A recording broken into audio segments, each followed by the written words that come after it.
नमस्कार साथियों, कैसे हैं आप सभी। उम्मीद करता हूं कि आप स्वस्थ होंगे, सुखी होंगे और प्रसन्न होंगे। श्री रामचरितमानस में आपका स्वागत है।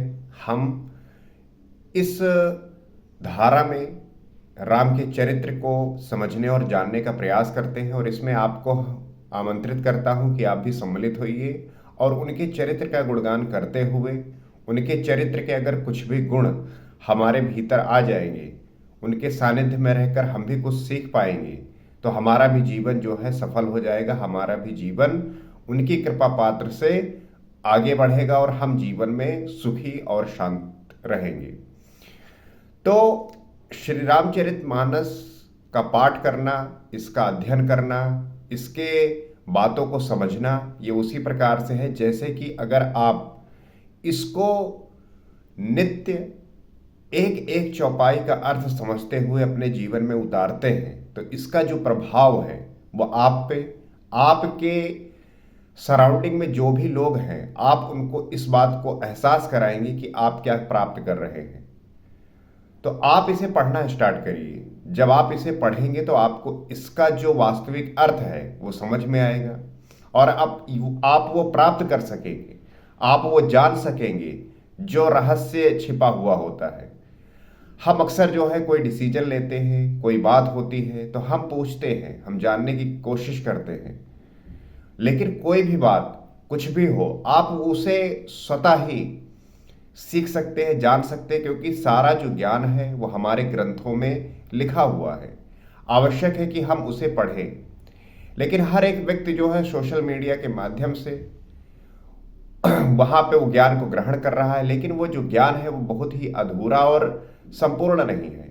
इस वजह से जो है भ्रम क्रिएट होता है, इस वजह से जो है डाउट क्रिएट होता है और वो डाउट जो है उनको जो वास्तविक ज्ञान होना चाहिए जीवन को परिवर्तित करने के लिए, उससे जो है वो वंचित हो जाते हैं। तो उसके लिए तो आपको सदैव ही एक सही और सच्चा ज्ञान और सही गुरु की आवश्यकता होती है और जब तक आप उसे प्राप्त नहीं कर पाएंगे आप भी अपने जीवन में वो नहीं प्राप्त कर सकेंगे जो प्राप्त करना चाहते हैं। तो रामचरितमानस में वेद, पुराण, उपनिषद, शास्त्रों का सारा निचोड़ है।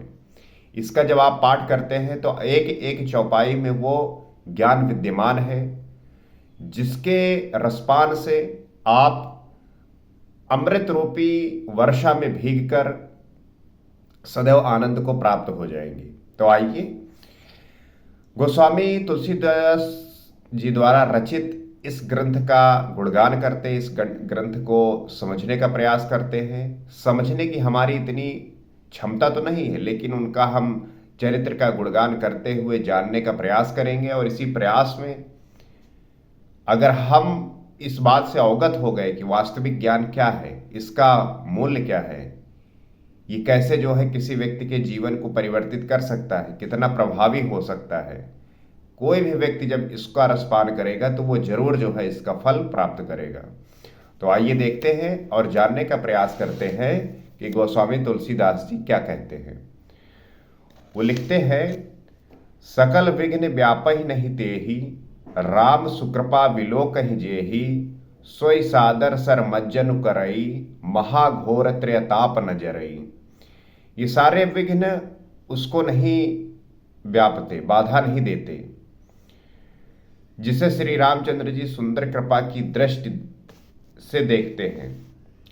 तो जैसा आपको हमने पिछले एपिसोड में ये समझा था कि जो दुष्ट लोग होते हैं, जो अभिमान सहित होते हैं, जो अभिमान सदैव लिए घूमते रहते हैं, तो वो उस सरोवर में स्नान करके जलपान करके तृप्त नहीं हो पाते। राम की भक्ति से वो भाग जाते हैं और फिर जो है उनको उसका लाभ नहीं मिलता तो वो जो है उसकी निंदा करते हैं। तो वही लिखते हैं कि सकल विघ्न व्यापहि नहीं तेहि, राम सुकृपा विलोकहि जेहि। ये सारे विघ्न उसको नहीं व्यापते, बाधा नहीं देते, जिसे श्री रामचंद्र जी की सुंदर कृपा की दृष्टि से वो देख लेते हैं। जिस पर भी रामचंद्र जी की कृपा हुई, जिस पर भी उनकी कृपा बरसी, फिर उनके जीवन में ये सारे विघ्न जो होते हैं ये दूर हो जाते हैं, फिर किसी भी प्रकार का अड़चन नहीं आता। वही आदर पूर्वक इस सरोवर में स्नान करता है और महान भयानक त्रिताप से, त्रिताप कौन से, आध्यात्मिक, आदिदैविक और आदि भौतिक तापों से नहीं जलता। तो जब उनकी कृपा होती है तो वह आदर पूर्वक इस सरोवर में स्नान करता है, भक्ति के सरोवर में, ज्ञान के सरोवर में, जिससे वो प्राप्त करके जो ये महान भयानक त्रिताप हैं, कौन से ताप हैं, एक आध्यात्मिक, आदि दैविक और आदि भौतिक, इन तापों से जो है फिर वो नहीं जलता, इससे जो है वो ऊपर चला जाता है, इसका प्रभाव उस पर फिर नहीं पड़ता। सोई सादर सर मज्जनु करई महाघोर त्रेताप नजरई। तो फिर जो है वो इससे नहीं, इसका प्रभाव उस पर नहीं पड़ता, क्योंकि अब उसे वो ईश्वर की कृपा प्राप्त हो गई है, जिससे वो जीवन में सदैव प्रसन्नचित रहेगा। ते नर यह सर तजहि न काऊ, जिनके राम चरण भल भाऊ, जो नहाई चाह एहि सर भाई, सो सत्संग करौ मन लाई। जिनके मन में श्री रामचंद्र जी के चरणों में सुंदर प्रेम है, ते नर यह सर तजहि न काऊ, वे इस सरोवर को कभी नहीं छोड़ते। जिसका मन उनमें लग गया है, जिसका मन उनके प्रेम में सदैव लगा रहता है, उनको सदैव उन्हीं के सुर में व्यक्ति अपने को ढाल देता है, फिर वो जो है उस जो अमृत पान किया है उसका जो है उसकी अनुभूति की है, फिर उससे जो है वो अलग नहीं होते। उनकी भक्ति का जो उन पे प्रभाव पड़ता है उससे फिर वो अलग नहीं हो पाते, क्योंकि वहाँ पे होता क्या है कि साधक जो है वो ज्ञान प्राप्त कर लेता है, साधक को वो आनंद महसूस हो जाता है कि फिर जो है वो उसे नहीं छोड़ पाता, और ये इतना प्रभावी होता है कि फिर उसके बाद आपके जीवन की जो सारी समस्याएं हैं वो स्वतः ही नष्ट होना प्रारंभ हो जाती हैं। तो ये जो साधक को प्राप्त होता है फिर वो उससे छूटता नहीं है। जो नहाय चाह एहि सर भाई, सो सत्संग करो मन लाई। हे भाई, जो इस सरोवर में स्नान करना चाहे वो मन लगाकर सत्संग करे। तो जो भी इसका आनंद उठाना चाहता है उसे सत्संग तो करना ही होगा, उसे अच्छे लोगों के साथ बैठना होगा, अच्छी बातें करनी होगी, अपने विचारों में परिवर्तन करना होगा, अपने स्वभाव में सही गुण लेके आने होंगे। क्योंकि अगर वो व्यक्ति अपने थॉट्स को, अपने विचार को परिवर्तित नहीं किया और दोष से युक्त रहा तो वो इस सरोवर में स्नान करने योग्य नहीं हो पाएगा। जब तक उसके अंदर सत्संग नहीं आएगा, उसके अंदर अच्छे गुण नहीं उत्पन्न होंगे, वो इस स्थिति को प्राप्त ही नहीं हो पाएगा। तो उसे अगर ये प्राप्त करना है, ये जानना है, तो उसे सदैव इस बात का ध्यान रखना है कि उसका जो कार्य है, उसकी जो सोच है वो सदैव ही ऐसी होनी चाहिए कि वो अपने लिए और दूसरों के लिए भी सुख प्रदान कर सके, आनंद दे सके। असमानस मानस चखचाही, भय कवि बुद्धि विमल अवगाही, भयो हृदय आनंद उछाहू, उमगेव प्रेम प्रमोद प्रबाहू। ऐसे मानस सरोवर को हृदय के नेत्रों से देखकर और उसमें गोता लगाकर कवि की बुद्धि निर्मल हो गई। तो ये ऐसा सरोवर है, ऐसा मानस सरोवर है कि हृदय के नेत्रों से देखकर आपकी जो अंतर्दृष्टि है, आपकी जो इनसाइट है, उससे जब आप देखते हैं, क्योंकि इन दो आंखों से तो हम जो भौतिक संसार है वही देखते हैं, जो हमारे समक्ष है वही देख पाते हैं, और इसी में जो है हम लिपटे रहते हैं। जो वास्तविक ज्ञान है उससे हम ओझिल हो जाते हैं, वो पर्दा पड़ जाता है। तो वो पर्दा तब कब हटता है, जब आपके अंदर वो अंतर्दृष्टि उपलब्ध होती है, वो देखने की, वो जानने की। उसमें गोता लगाकर कवि की बुद्धि निर्मल हो गई है। अब जो ऐसे साधक होते हैं जो सदैव इसका प्रयत्न करते हैं प्राप्त करने की, तो उसमें वो जो है गोता लगाकर उस बुद्धि को जो है, उनकी जो बुद्धि होती है वो निर्मल हो जाती है, पवित्र हो जाती है। यहां बुद्धि का निर्मल और पवित्र होने का क्या तात्पर्य है? आज के समय में या कभी भी रहा हो, आपके मस्तिष्क में सदैव जो है इतने विचार आते हैं, इतने विचार आते हैं कि आप जो है परेशान हो जाते हैं। वही तो स्ट्रेस पैदा करता है, तनाव पैदा करता है, ओवर थिंकिंग होती है, फिर वो जो है आपके एंजाइटी में कन्वर्ट होती है, डिप्रेशन में कन्वर्ट होती है। तो ये जो प्रोसेस है वही फिर आपको दुखी करता है, परेशान करता है। और निर्मल बुद्धि होने का मतलब यही होता है कि आप अब जो है सदैव उस परमात्मा के स्मरण में अपने को लगाए हुए हैं। तो वहां पे फिर बेकार के विचारों का जो है स्थान ही नहीं है। आएंगे भी तो वो जो पहले से विचार इतने प्रभावी हैं वो सदैव वहां पे इकट्ठे हैं, और जब वो हल्के विचार आपके पास आएंगे तो वो इतने प्रभावी है कि वो फिर भाग जाएंगे, वो रुकेंगे ही नहीं। इस वजह से आपका जीवन आनंद से भर जाता है। हमारा जीवन अपने विचारों से ही सुखी और दुखी होगा। आप कभी देखिए, आप बैठे होते हैं, कोई अच्छा विचार आज आता है, आप बहुत प्रसन्न हो जाते हैं, आप बहुत आनंदित हो जाते हैं। बैठे ही हैं, कुछ कर नहीं रहे हैं, लेकिन विचार के माध्यम से आप कैसे प्रफुल्लित होते हैं, कैसे दुखी हो जाते हैं। तो आपको सदैव अपने थॉट्स पे निगरानी रखनी है। और हृदय में आनंद और उत्साह भर गया और प्रेम तथा आनंद का प्रवाह उमड़ आया। तो जब ऐसा होता है तो उसके हृदय में आनंद और उत्साह भर जाता है, प्रेम और आनंद का प्रवाह उमड़ आता है।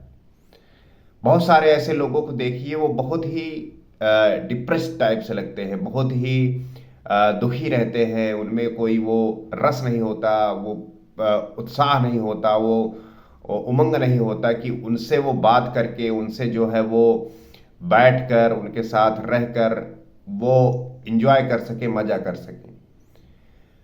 तो वो इसी वजह से होता है क्योंकि उनके अंदर वो घटित नहीं हुआ है, वो प्राप्त नहीं कर पाए हैं, वो जान नहीं पाए हैं। इसलिए जो है वो प्रमाद, वो सदैव उसी में अपने आप को रखते हैं और वो जान ही नहीं पाते कि वास्तविक आनंद क्या है। चली सुभग कविता सरितासो, राम विमल जस जल भरितासो, सरजू नाम सुमंगल मूला, लोक वेद मत मंजुल कूला। उससे ये सुंदर कविता रूपी नदी बह निकली, जिसमें श्री राम जी का निर्मल यश रूपी जल भरा है। इस कविता रूपी नदी का नाम सरयू है, जो सुंदर संपूर्ण मंगलों की जड़ है। लोकमत और वेदमत इसके दो सुंदर किनारे हैं। आप अयोध्या गए होंगे, आपने सरयू में स्नान किया होगा। तो जब आप अयोध्या जाते हैं तो आप कितने भी थके हो, थकान आपके अंदर भरी हो, मानसिक थकान हो, शारीरिक थकान हो, जब आप सरयू जी के किनारे जाते हैं तो आपके अंदर वो एक उमंग, एक उत्साह जो है अपने स्वतः ही जो है आने लगता है। और जब आप उसमें स्नान करते हैं और स्नान करके जब बाहर आते हैं तो आप पूरी तरीके से शांत हो जाते हैं। आपके अंदर का जो भी, आपके अंदर की जो भी बेचैनी होती है, जो भी ताप होता है, चाहे वो आध्यात्मिक हो, चाहे वो आदिदैविक हो और आदि भौतिक हो, इन तापों से आप तुरंत मुक्त हो जाते हैं। और फिर जब आप रामलला के दर्शन करते हैं तो आपका जो हृदय है वो बिल्कुल उन्हीं के साक्षात होकर उस सुख का अनुभव करता है, उस आनंद का अनुभव करता है जो आप उसे संजोना चाहते हैं, उसको सदैव अपने साथ रखना चाहते हैं। तो वही लिखते हैं कि ऐसी सुंदर कविता रूपी नदी बह निकली है कि जिसमें श्री राम जी का निर्मल यश रूपी जल भरा है।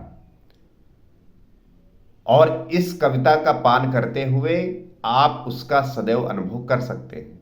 ये आपके ही बस की बात है, आप ही कर सकते हैं। और संपूर्ण सुंदर मंगलों का जो है ये जड़ है। यहां पे लोकमत और वेदमत इसके दो सुंदर किनारे हैं। चाहे वो लोगों द्वारा कही हुई बातें हो, लोकमत हो, लोगों द्वारा प्रचलित की गई हो, बनाई गई हो, या वेदमत हो जो लिखी गई है, जो मनीषियों ने, ऋषिगणों ने लिखा है, वो उसके दो किनारे हैं। तो कहने का मतलब यह है कि हर किसी ने इसको जो है प्रमाणित किया है। तो आप जो है इसका रसपान करिए, इसका जो है आनंद उठाइए। नदी पुनीत सुमानस नंदनी, कलिमल तृणतर मूल निकंदनी। ये सुंदर मानस सरोवर की कन्या सरयू नदी बड़ी पवित्र है। इस नदी के बारे में हम जितना भी उल्लेख करेंगे, जितना भी वर्णन करेंगे वो कम है। और कलयुग के छोटे बड़े पाप रूपी तिनके और वृक्षों को जड़ से उखाड़कर फेंकने वाली है। तो इस नदी का तात्पर्य यही है, अर्थ ही यही है कि ये नदी आपके जितने भी छोटे बड़े पाप रूपी तिनके हैं और वृक्ष हैं उनको जड़ से उखाड़कर फेंक देती है। तो अगर हम शाब्दिक रूप से देखें तो सरयू नदी, जब आप अयोध्या जाएंगे वहां पे आप स्नान करेंगे तो ये जो फल है प्राप्त अवश्य करेंगे। श्रोता त्रिविध समाजपुर ग्राम नगर दुहकूल संत सभा अनुपम अवध सकल सुमंगल मूल। तीनों प्रकार के श्रोताओं का समाज ही इस नदी के दोनों किनारों पर बसे हुए पूर्वे गांव और नगर हैं, और संतों की सभा ही सब सुंदर मंगलों की जड़ अनुपम अयोध्या जी हैं। तो इसके किनारे जो बसे हुए पुरवा हो, गांव हो, नगर हो, वो सब जो है तीनों प्रकार के श्रोताओं का समाज जो है इन नदियों के किनारे बसा हुआ है। क्योंकि हर एक अलग अलग जगह पर रहने वाले लोगों की जो सोच है वो अलग तरीके से काम करती है। चाहे गांव में रहने वाले अलग तरीके से, नगर में रहने वाले अलग तरीके से, पूर्वा में रहने वाले अलग तरीके के श्रोता होते हैं, साधक होते हैं, सबकी अलग विधियां होती हैं, सबके अपने जो है कल्चर होते हैं। लेकिन जो भी श्रोतागण हैं, गण हैं, जो भी साधक हैं, वो सबके लिए ये जो नदी का, सरयू नदी का प्रभाव हो सभी के लिए एक है। और संतों की सभा ही सब सुंदर मंगलों की जड़ अनुपम अयोध्या है। और जो संतों की सभा है वही उनके सुंदर सुमंगलों की, सुंदर मंगलों की जड़ है, जो अनुपम अयोध्या जी हैं। तो हमें इन बातों का ध्यान रखते हुए ये पूजन करना है, ये समझना है, जानना है कि ये किस प्रकार से घटित हो रही हैं और कैसे जो है इनका प्रभाव पड़ रहा है। तो जब आप राम के चरित्र का गुणगान करेंगे और उनको अपने अंदर आत्मसात करने की कोशिश करेंगे तो जो उनका चेतन स्वरूप है वो आपके भीतर समाहित होगा और आप वो प्राप्त कर पाएंगे, आप वो जान पाएंगे जिसकी आवश्यकता हर एक व्यक्ति को होती है। और वो जानने के बाद आपके भीतर की जो भी संताप होते हैं, जो भी ताप होते हैं, जो भी बेचैनी होती है, वो नष्ट हो जाती है और आप अंदर से जो है बिल्कुल शांत हो जाते हैं। और वही जो है आपके व्यक्तित्व में झलक के आता है, जो आपको समाज में आदर दिलाता है। आज इतना ही। अगले एपिसोड में हम फिर आगे राम के चरित्र का गुणगान करेंगे और ये आशा करेंगे कि आप इस ग्रंथ का पठन पाठन कर रहे होंगे, आप सुन रहे होंगे, आप इसको समझ रहे होंगे और अपने भीतर जो है इसका, राम जी के जो चरित्र हैं उसको उतार रहे होंगे। तो आप इस चैनल से भी जुड़ सकते हैं। हम साथ में मिलकर राम के चरित्र का गुणगान करते हुए उन्हें जानने का, समझने का प्रयास करेंगे। सीताराम।